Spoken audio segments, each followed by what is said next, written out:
200 पुरुष किसी भवन का निर्माण 1024 दिन में कर सकता है। देखिए 200 पुरुष वर्कर है जो किसी मकान को कंप्लीट बनाने में 1024 दिन का समय ले लेता है। तो उसी भवन का निर्माण 556 दिन में करना हो तो कितने पुरुष की आवश्यकता होती है। देखिए इसे हम ठेठ भाषा में समझाते हैं। जैसे कि आपका एक मकान बन रहा है, आपने किसी ठेकेदार को दे दिया कि भैया आपको ये मकान बनाना है, ठीक है। तो वो क्या करता है, 200 पुरुष दे देता है, तो ये आपका मकान अनुमान लगाया जाता है कि 1024 दिन में कंप्लीट बन जाएगा। लेकिन आप ठेकेदार को बोलते हैं कि नहीं, हमको मात्र सिर्फ 256 दिन में ही ये मकान कंप्लीट चाहिए। आप चाहे तो अपना वर्कर बढ़ा लें या फिर आप कुछ भी कर सकते हैं, उससे हमें कोई लेना देना नहीं है, बस हमको 256 दिन में ये मकान कंप्लीट चाहिए। तो कहता ठीक है, हो जाएगा। तो जैसे कि ये 200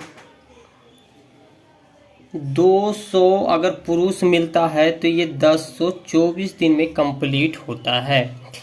तो अगर आप कितने आदमी को इसमें आप बढ़ा दिया जाए कि 256 दिन में कंप्लीट हो जाए, तो कितने आदमी को बढ़ाना ये हमको नहीं पता है। तो मानते हैं कि आदमियों की संख्या हम यक्स मान लेते हैं, और ये हो गया 256 दिन में कंप्लीट करना है, ठीक है। यक्स क्या है, तो ये आदमियों की संख्या निकालना है, कब, जब 256 दिन में कंप्लीट करना है। तो यक्स को आप एक तरफ लेके 200 इंटू 1024 कर लें और 256 को इस तरफ ले आना है। ये 1024 256 से 4 बार में कट जाएगा, ये गुना करने के बाद आ जाता है 800।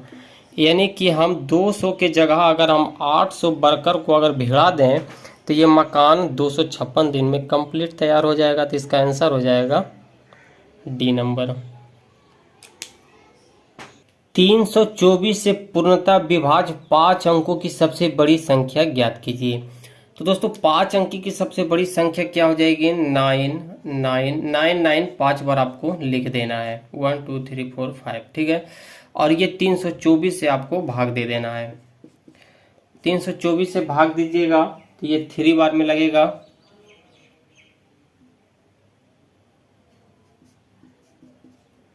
9 में से 2 जाएगा तो आपको बच जाएगा 7, और ये हो जाएगा आपका 2, ये कट जाएगा। फिर दोस्तों आपका 9 आ जाएगा। 324 279 नहीं लग रहा है तो आप 0 यहाँ पे दे के एक और 9 आप लिख लें।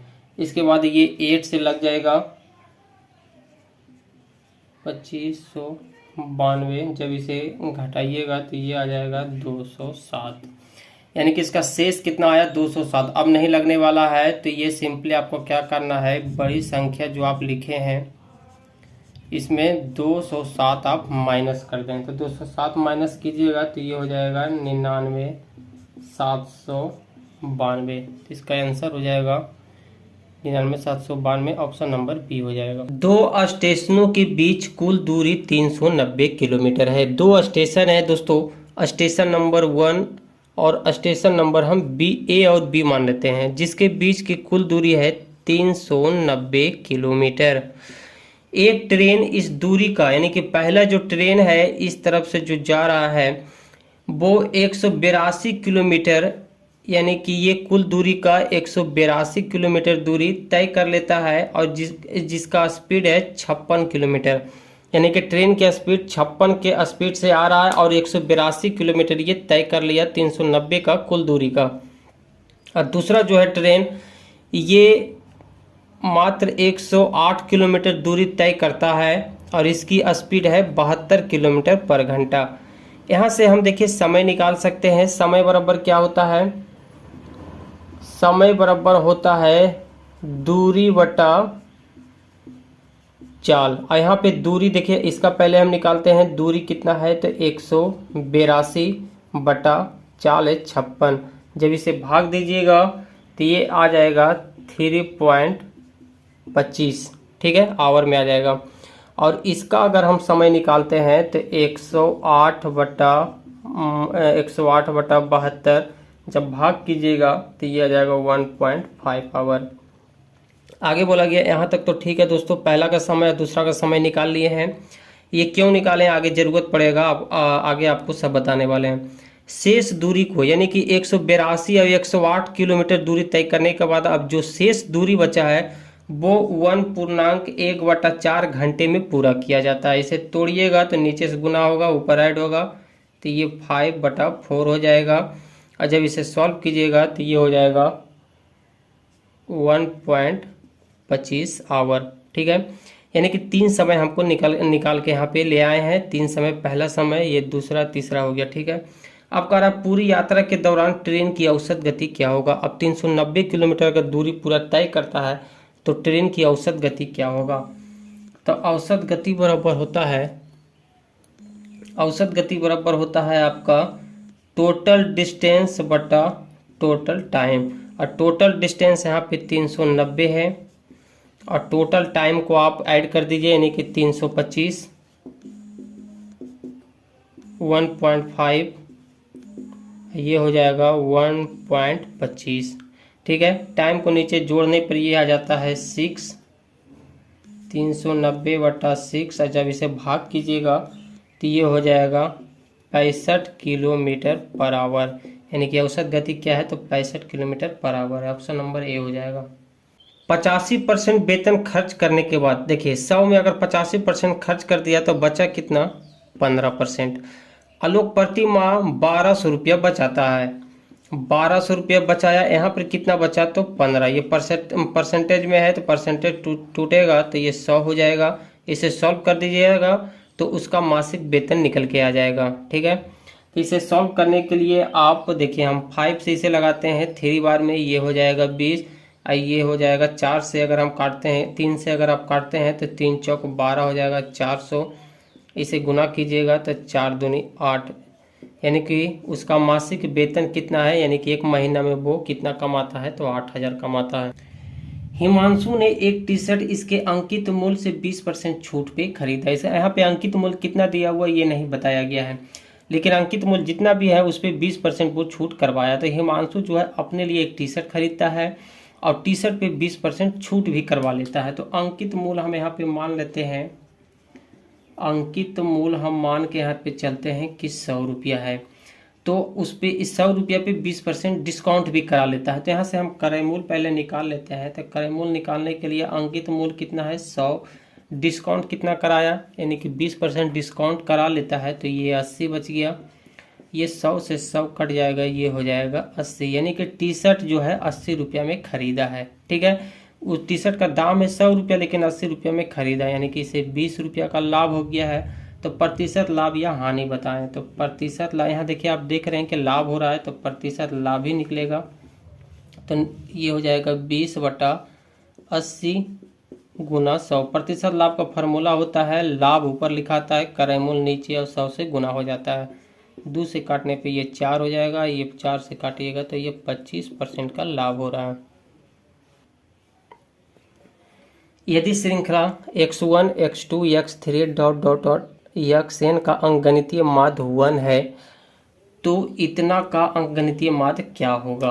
देखिए माध्य यानी कि औसत होता है, तो औसत दिया हुआ है, यहाँ पे 1 दिया हुआ है। बोला गया है कि x1 औसत बराबर होता है टोटल संख्या का योग बटा टोटल संख्या। तो टोटल संख्या का योग आप कर लीजिए x1 प्लस x2, ये हो जाएगा xn तक। यहाँ पे टोटल संख्या क्या हो जाएगा, तो xn तक ये संख्या है, तो आप n लिख लें। औसत यहाँ पे दिया हुआ है 1, तो आपको यहाँ पे 1 लिख लेना है। n को हम इस तरफ ले आते हैं, तो n बराबर हो जाएगा x1 प्लस x2, ये हो जाएगा xn तक। अब हम लोग आते हैं अकॉर्डिंग टू क्वेश्चन, यानी कि क्वेश्चन के अनुसार आते हैं। तो यहाँ पे दिया हुआ है कि x1, फिर से हम वही फार्मूला लगा देते हैं, औसत बराबर, तो ये हो जाएगा x1/k प्लस x2/k, ये हो जाएगा xn/k, यानी कि कितनी संख्या तक, तो n संख्या तक है। ठीक है, ये हो जाएगा आपका औसत यानी कि माध्य बराबर। ठीक है, अब देखिए यहाँ पे क्या है कि k सभी में है, तो हम कॉमन ले लेते हैं, तो 1/k ये कॉमन में आ जाएगा, और ये हो जाएगा x1 प्लस x2, ये होगा xn, और नीचे आ जाएगा n। ठीक है, ये औसत बराबर हम इतना ले आए, और x1 x2 इतना बराबर क्या है, तो यहाँ पे हम n निकाल के लाए हैं, तो ये हो जाएगा आपका n, नीचे n 1/k। n से n खत्म हो जाएगा, तो ये औसत क्या निकल के आ जाएगा 1/k। ये देखिए बोर्ड मास का क्वेश्चन है, सॉल्व कीजिएगा। तो बोर्ड मास के नियम के अनुसार सबसे पहले छोटी ब्रैकेट के अंदर का काम होता है। यहाँ पे दिख रहा है भागा, तो सबसे पहले आपको भागा करना है। तो 117 में 9 से भागा दीजिएगा, तो ये 13 बार में ये कट जाता है। तो यहाँ पे हम 13 आपको लिख रहे हैं डायरेक्ट।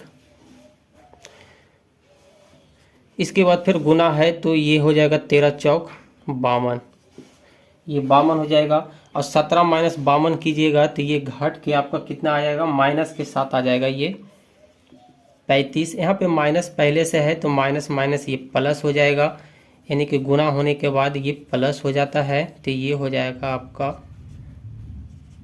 प्लस 35। ठीक है, छोटी ब्रैकेट खत्म हो गया है।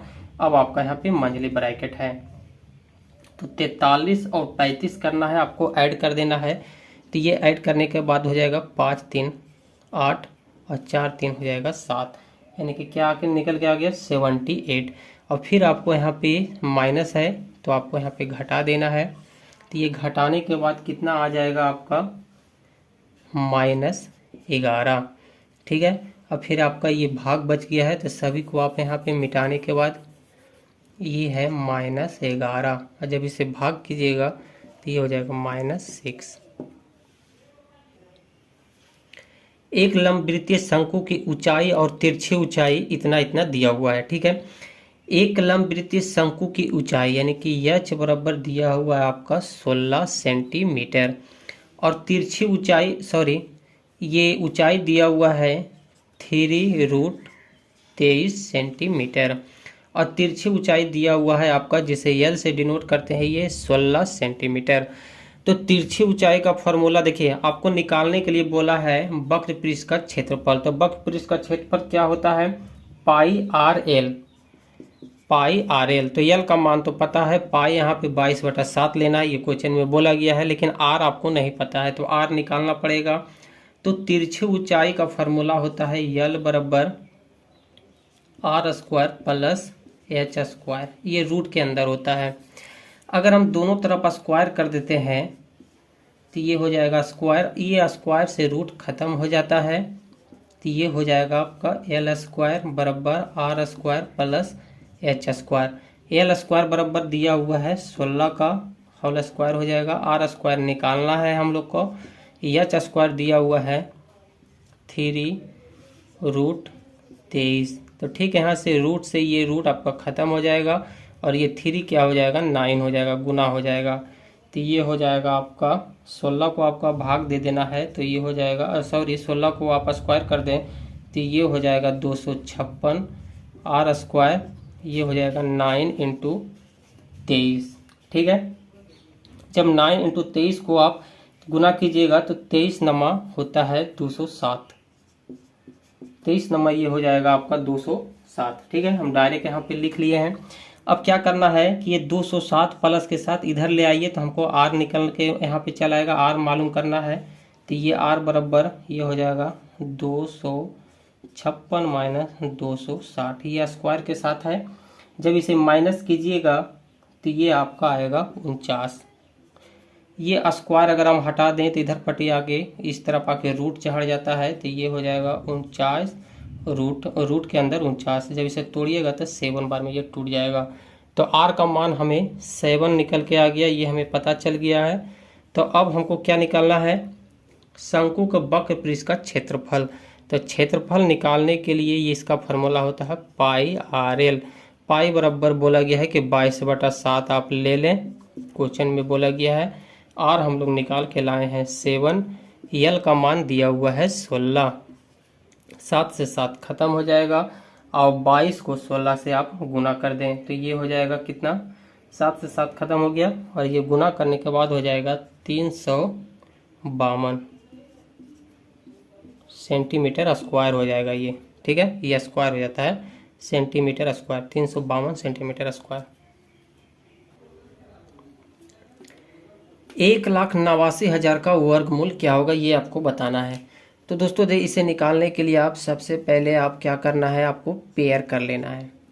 पेयर कर लिए। अब देखिए ये 10 पहले किससे लगेगा, तो हम 3 से अगर लगाते हैं तो 3 इंटू 3 यानी कि 3 तिया 9 हो जाता है।